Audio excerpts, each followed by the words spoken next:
I'd never had a dad around. My father was never something I was talked to about growing up. So my answer was simple. I didn't have a dad, and that was normal, right? Back up a little bit, and shortly after I was born, I had been put up for adoption. Apparently, I spent the first few weeks of my life at an adoption agency before my birth mom decided to come get me. I'd also been in and out of foster care as a child. The only way I found out anything concrete about this was because my foster mom wrote me a really nice letter when I graduated from high school. I had no idea I'd been in foster care. I had always thought her and her family were just close family friends. I do remember going to stay with them when I was growing up. They had a big farm, and there was tons of animals to play with. I honestly thought somehow we were related, was how close we were. In my graduation card, she sent me a picture she had of my grandfather and I when I was a baby. She told me that my grandfather came to visit me every day when I was in foster care with their family. Even though he was the sheriff of our county, he drove his squad car into her driveway every single day. She laughed when telling me that she always wondered what the neighbors thought about that. Since my grandfather was sheriff, clearly I was part of a very well-known family in a very small town. So I'm not sure how these secrets were able to actually become secrets. Doesn't really happen in Door County very often, does it? But then I think about it, and keeping the identity of your child's father a secret from everyone you know, and from everyone in your family, it's a pretty big secret to keep.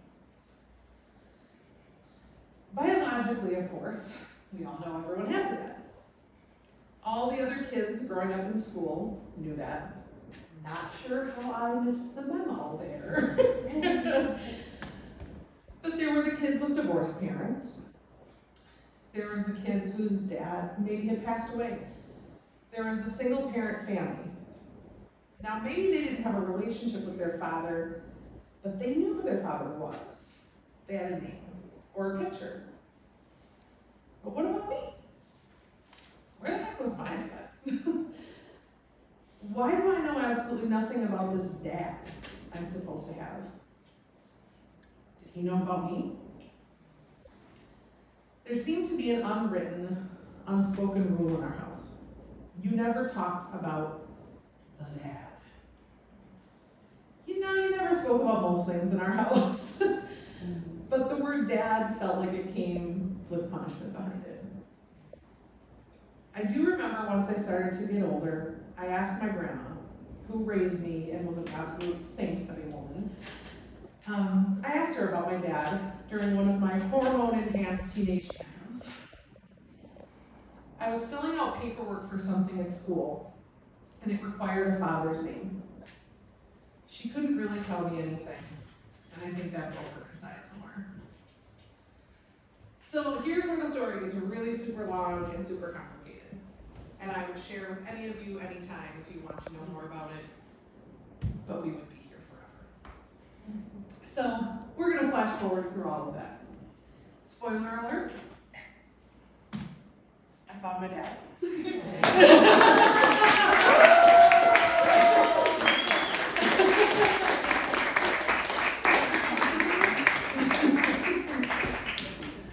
Thanks to the beauty of DNA technology,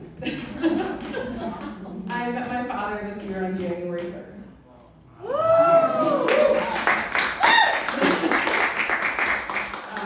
And he never knew I existed.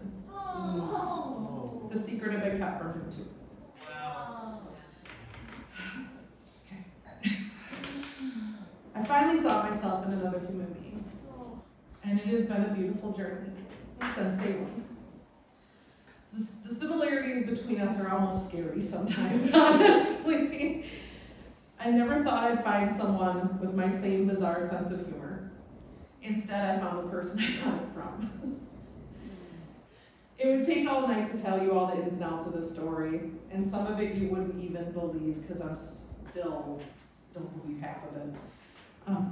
We're all just so connected. It's unbelievable. But since tonight's event is about healing, I also want to share with you something I heard just this past week that hit me like a ton of bricks while I was thinking about what I was going to say tonight. I was watching, Red Table Talk on Facebook Watch. And there happened to be a spot where they were talking about the unforgiveness movement. And it's okay to be healing without being healed. You don't need the ED at the end. Yeah. It's okay to be in the process of forgiving for a long time. You don't have to have given someone forgiveness and be done. Be proud of your progress and don't focus on the end result. I'll be healing the rest of my life. And that's okay. I will probably be working on forgiving for the rest of my life. And that's okay too. You can be healing and hurt at the same time. I still have my days where I am mad as hell at what I missed out on for 42 years. But I am the luckiest girl in the world to have a future with this family I came to this year. I waited 42 years to meet my father. I don't know why the universe made me wait that long, but it did. There's nothing I can go back and change about that now.